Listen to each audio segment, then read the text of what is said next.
Hello everybody, what is going on? Welcome back to the shed. We're going to jump straight into it. We've got things to do. So, as we said in the last video, I had a problem on the timing side of things with the engine, and I'm going to just explain what happened because it is completely my fault.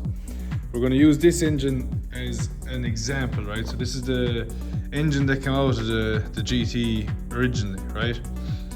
My problem was this belt, or this pulley here. So if I move my light around, you can see the way the belt should go is obviously you'll have a gear down here that takes the belt, goes around the oil pump, that's a tensioner, that's kind of a guide pulley, and then should go over the intake, or sorry, the exhaust cam gear, which would be bolted on there. And my problem was that. So really what happened is, and if we go over to the other engine, I've it all taken apart there now, and we'll stick to the other engine and I'll show you exactly what happened, because it's so simple, it's so silly at the same time. So if I take this off, right, now this is amazing. Watch what happens when you put it on the wrong way around. Like if you were a complete idiot, we'll say, for example. This is hard to do with one hand.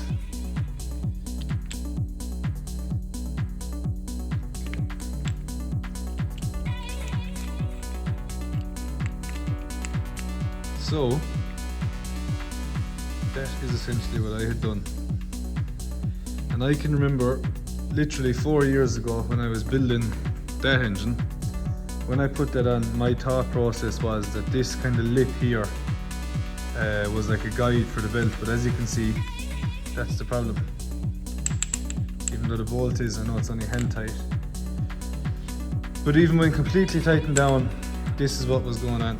So as my engine was starting and running and the belt was hitting it, this guy was just flapping around like that, versus when you do it the right way.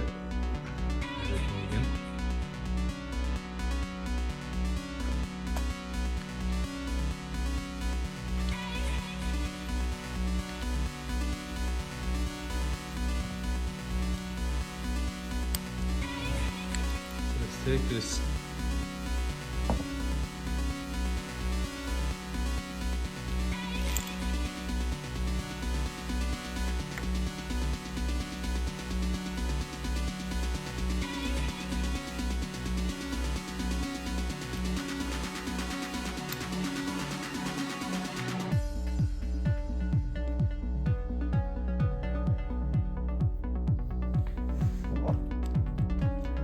That was in my mouth, that was disgusting. So hand tight again, and if we try and do the same thing, no real wobble. That's my problem. That's what happens when you're an idiot. So I have another timing belt. I'm going to probably reuse this one, to be fair, that came off. Seems fine, so I'm just going to tighten it all up. I'm going to throw it on there now and tighten it, clean it up on the inside. And just make sure it's kind of operating as it should, but it should.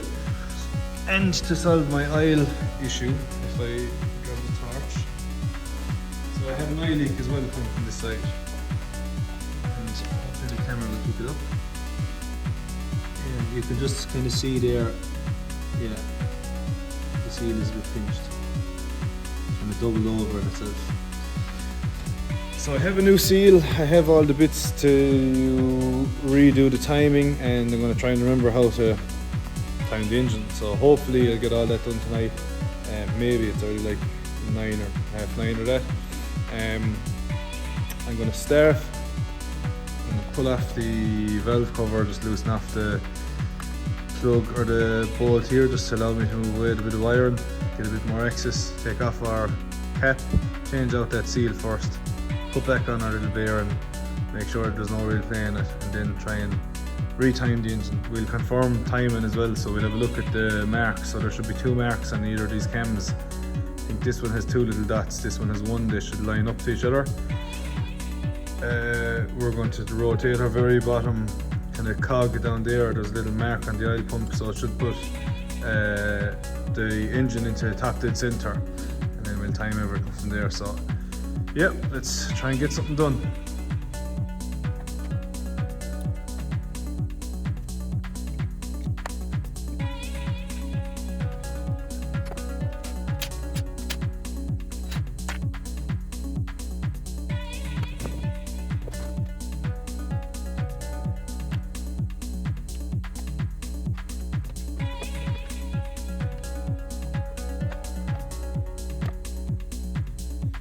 So just to show the reference points then for the timing. So you see our exhaust cam gear here and the 4E, you've got a little hole here. You can see a dot there. There's a dot the very same as that in behind here.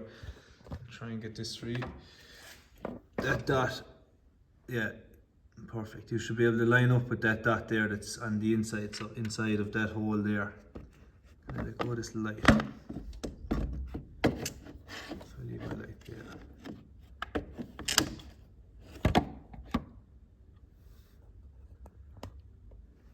Yeah, so in here we want that hole on the cam to line up with this hole in behind it, which it is. And then your second reference point to make sure that your cams are in time is on the inside of the cams. There we go. So you can see on the left hand side there's kind of one little dot. I'm trying to get my hand in here. No. You can see it, you'll have to kind of maybe use your imagination a little bit, but you see those two dots on the right hand side.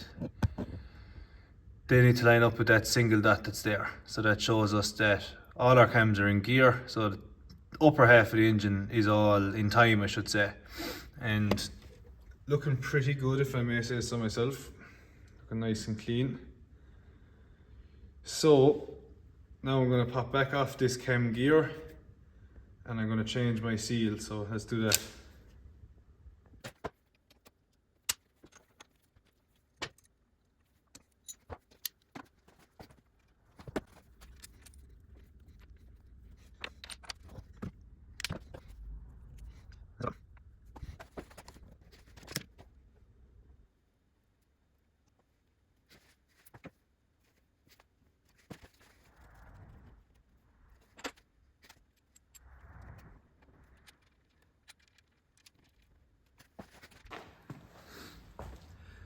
Okay, so new seal is on, cams are still in time, not the new one, the gear is back on. I've also put on the correct way this time, this bear in here, spinning away lovely. Now my next thing is I want to put this guy on our thing down there, so it's going to be hard to show you me kind of doing it because it's tight enough, but I need to get this on there. And there's a mark. You can actually kind of see it there. I'll show you on the other engine that we want to line up with, where is it? This guy. So there's a little a little groove in this. And when that is sitting on the motor and that groove lines up with that mark there, which I'll show you on this engine. So you can see it there. This is your oil pump. So this bolt is obviously off on the other car. I want to then get my little gear set in so that this mark is lined up with that mark. And then what that means is my engine is at top dead center and we're timed the whole way up along. So I'm going to try and do that now. Probably going to be hard enough to get on camera. I just kind of cleaned up everything. All of the kind of belt material was stuck into all of it. So yeah, I'm going to try and get some kind of an angle that you can see me doing this, and we'll probably end up having to get this on because obviously it's tooted. So there's a little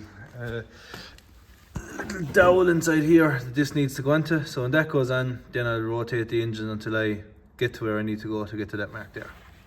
So let's do it.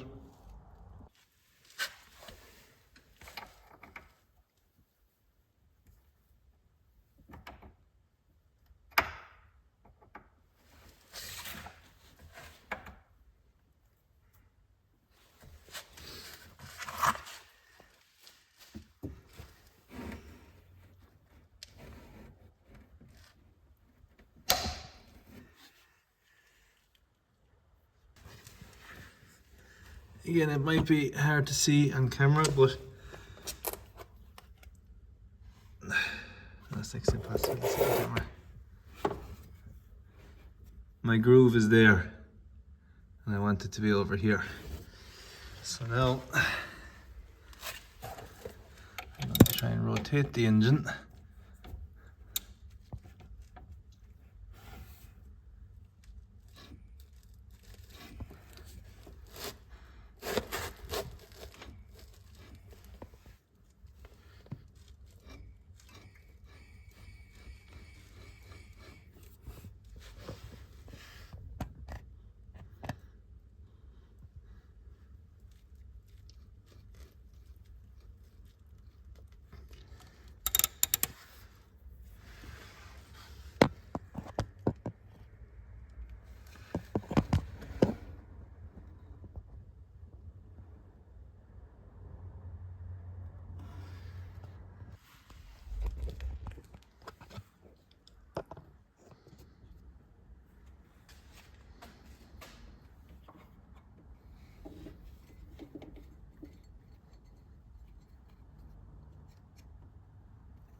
And this is the part of the video where everything went wrong.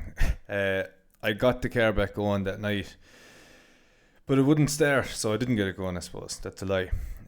Car wouldn't start. It would turn over, but wouldn't start. The long and short of it, after a couple of days of trying to figure it out, my firing order was wrong.